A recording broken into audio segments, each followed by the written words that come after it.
냉점기였던 1938년, 일본은 국가 총동원법을 공포했고 수많은 조선인을 강제 동원해 노역 현장에서 혹사시키는 만행을 저질렀습니다. 제주에서도 많은 분들이 일본 등지로 끌려가 강제 노역에 시달렸는데요.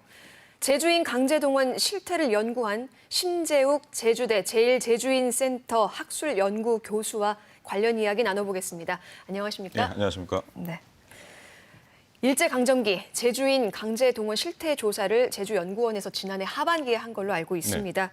어떤 목적으로 참여하게 된 건가요? 네, 연구는 지난해 제주도청의 지원을 받아서 제1제주인 1세들의 자취를 추적 발굴하고 그들의 삶에 대한 역사적 고증을 목적으로 진행되었습니다. 네. 여기서 저는 제주인들의 그 강제 동원을 보다 정확하게 파악하기 위해서는 기초 자료로 할 수 있는 명부 자료에 대한 분석이 필요하다고 생각해서 이 명부 자료를 소개하고 일부 명부에 대한 분석을 진행했습니다. 네, 명부 자료를 소개하고 명부 자료의 분석을 진행했다고 하셨는데요. 이 명부 자료 어떤 것들이 들어가 있고 어떤 내용이 담겨 있나요? 네, 자료들은 현재 국가기록원이 소장하고 있는 것들입니다. 한국 정부가 작성한 자료와 그다음에 일본 정부로부터 제공받은 일본 정부나 기업이 강제동원 당시와 패전 이후에 작성한 자료들로 구성되어 있습니다.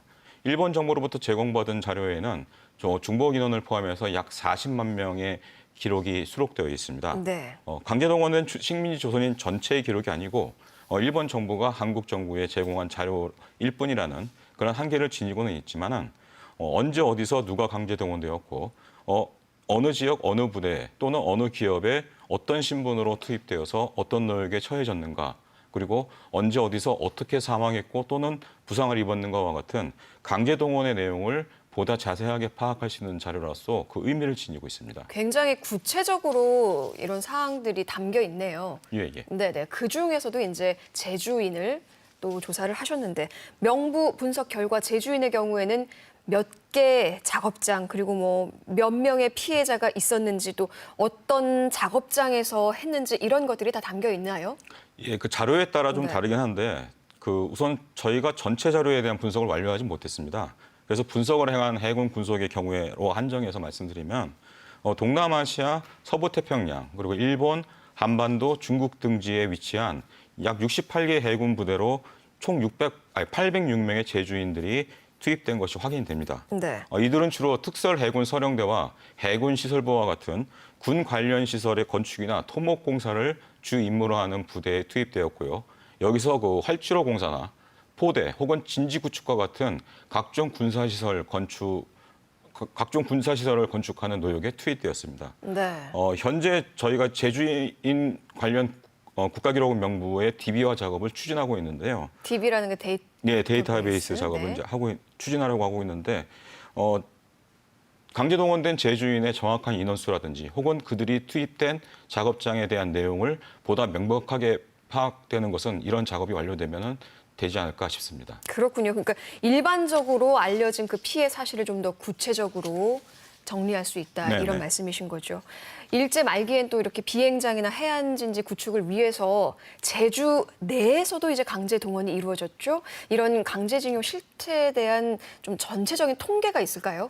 우선 제가 알기로는 그런 대략적인 추정치만 존재하는 걸로 알고 있습니다. 네. 강제동원위원회에서 2007년에 제주도 내 군사시설 구축과 관련해서 진상조사 보고서를 발간했습니다. 그 안에 보면은 한 가정에 한 명 이상은 강제동원되었다라는 그런 제주인들의 진술을 바탕으로 한 가정에 한 명 이상이면 예. 전체 가구 수가 당시 가구 수가 예. 4만여 호로 이제 파악이 되고 있습니다. 그래서 예. 4만여 명 정도가 동원된 것이 아닌가 이렇게 추정하고 있습니다만은 지금 현재 정확한 규모는 파악되지 못하고 있습니다. 그렇군요.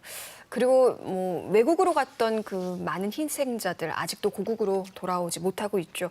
강제 동원된 사람들 주로 어떤 이유 때문에 사망하게 됐을까요? 여러 가지 이유가 있을 것 같은데요. 그 강제동원된 조선인들의 사망 형태는 매우 다양하게 나타납니다. 제가 연구 중인 해군 군속의 경우로 한정해서 보면은 크게 전멸지 사망, 질병 사망 그리고 네. 침몰 사망 이렇게 세 가지 형태로 나타나는데요. 전멸지 사망의 경우 연합군의 공격에 의해서 일본군이 전멸하는 그러한 지역에서 나타나는 형태입니다.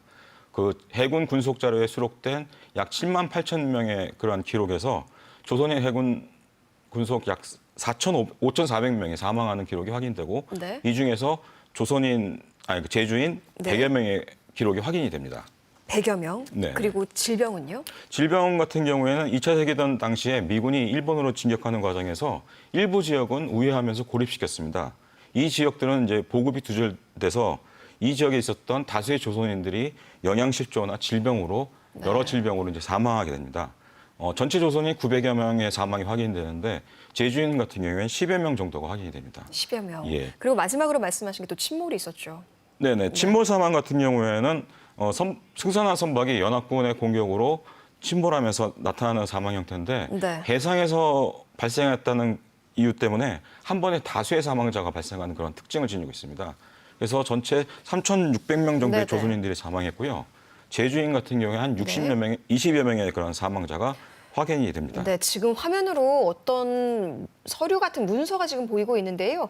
이거는 무엇을 알려주는 네, 문서인가요? 저 지금 화면에서 보이는 자료는 구해군 군속 신상조사표라는 그런 문서명을 가지고 있는 자료로서 네. 1990년대 일본 정부가 한국 정부에 제공한 자료입니다. 그래서 저 기록을 통해서 일본 해군의 군속으로 동원된 조선인들의 동원 내용을 확인할 수가 있게 됩니다. 그렇군요. 전멸지, 질병, 침몰 뭐 이런 것들에 대한 이야기를 해주셨는데 그 중에서 좀 많이 피해를 입은 경우가 어떤 거였나요? 우선 침몰 사망 같은 경우에는 한 번에 다수의 사망자가 발생하는 그런 케이스가 있습니다. 네. 그래서 아까 말씀드렸던 20여 명의 제주인 사망자 중에서 44년 10월 25일 날 쿠릴 열도 부근에서 미군 잠수함의 어뢰 공격으로 침몰한 백양환이라는 화물선이 있습니다. 이때 조선인 침몰 사망으로는 두 번째 규모인 322명이 사망을 했고요. 네. 여기서 제주인 12명이 포함되어 있습니다. 여기에. 두 번째 규모의 12명이다. 네네. 첫 번째 규모에는 그러면 첫 번째 규모는 그 1년 전인 9월 1달 전인 네. 44년 9월 26일에 그 유사한 지역에서 침몰한 하치로우 가따라 마을이라는 그 팔랑석환이라는 화물선이 있습니다. 네. 여기에 승선했던 조선인 군속 486명이 사망한 기록이 나타납니다. 그 중에 제주인은 다행히 제주에는 거기서 확인되지는 않습니다. 그렇군요. 네. 이 강제동원 피해자 1세대 아무래도 이렇게 말씀하신 것처럼 이미 사망한 경우가 많기 때문에 조사 과정에 어려움이 많을 것 같습니다. 이들의 뭐 증언록이나 관련 기록물들이 좀 많이 남아 있던가요? 예, 많지는 않지만은 그 일부가 존재합니다. 강제동원위원회에서 발간한 구술 자료집하고 그다음에 일부 할아버지들이 남기신 회고록, 그다음에 네. 일부 연구자들이 발간한 그런 구술집들이 존재합니다. 이런 자료들은 명부 자료에서 확인되지 않는 당시의 상황을 세세하게 알려주기 때문에 매우 중요한 의미를 갖는 자료들이라고 판단됩니다. 그래서 그걸 바탕으로도 많이 연구를 하셨겠죠. 네네. 네. 네. 그렇다면 이제 이들의 후손인 2, 3세들의 이제 증언도 좀 중요한 역할을 하지 않을까 하는 생각이 드는데요. 이 유족들의 증언이 강제 동원에 대한 증거 자료가 될 수 있나요? 네, 강제동원을 직접적으로 입증할 수 있는 자료로 보기 어려울 수도 있지만은 네. 이런 강제동원의 피해가 피해 당사자뿐만 아니라 고향에 남아있던 가족과 또 전체적으로 봤을 때 한국 사회에도 많은 영향을 미쳤다고 생각을 하기 때문에 이러한 작업도 매우 의미 있는 작업이라고 생각을 합니다. 그렇군요. 이렇게 뭐 미비한 연구, 부실한 자료 연구하면서 아무래도 한계점을 많이 느끼셨을 것 같습니다. 중앙정부 차원에서 연구는 좀 어떻게 진행이 됐나요? 제가 알고 있는 상황에서는 2015년 12월에 강제동원위원회가 문을 해산된 이후에 그 별다른 움직임은 없는 걸로 알고 있습니다.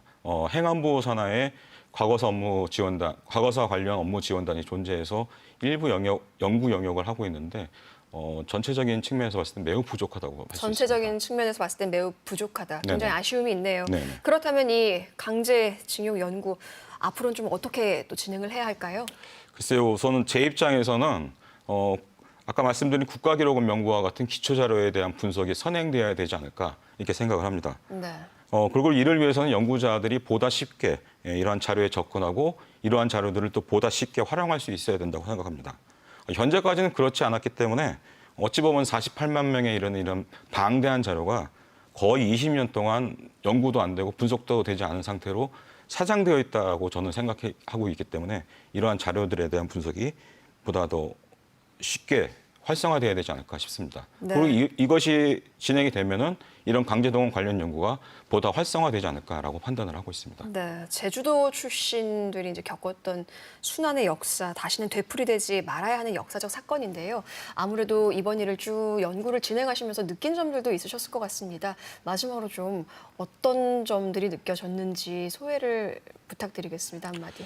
네, 우선은 현재까지 어찌 보면 이런 명부 자료에 대한 분석, 제주도에 관련 명부의 자료에 대한 분석이 제가 처음이었기 때문에 이러한 자료들의 분석도 빨리 이루어야 되고, 그다음에 이런 명부 자료를 분석하면서 계속 아쉬웠던 것들은 생존자 할아버지들을 한 번이라도 좀 더 만나서 네. 할 수 있었으면 좋겠다라는 생각을 하는데, 제 경험상 생존자 할아버지한테 전화를 하면은 돌아가셨다라고 얘기를 하고 네. 말씀도 못 알아듣는 경우가 있으면은 저도 너무 가슴이 아파서 전화를 못 드리겠던 경우가 좀 많았습니다. 그래서 네네.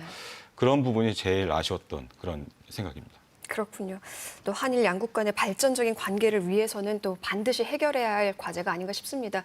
현재 강제징용 문제를 두고 한일 정부가 첨예하게 대립하고 있는 상황에서 국내에서 관련 연구가 깊지 않다는 사실이 놀랍기도 했고요. 또 말씀하신 것처럼 참 들으면서도 아쉬움이 큰데요. 강제동원에 대한 일본의 진심 어린 사과는 당연히 있어야겠지만 이 문제에 대한 정부 차원의 보다 정확한 연구 또한 뒤따라야 하지 않을까 생각해 봅니다. 심 교수님, 앞으로도 관련 연구에 신경 써주시고요. 오늘 이렇게 나와주셔서 고맙습니다. 네,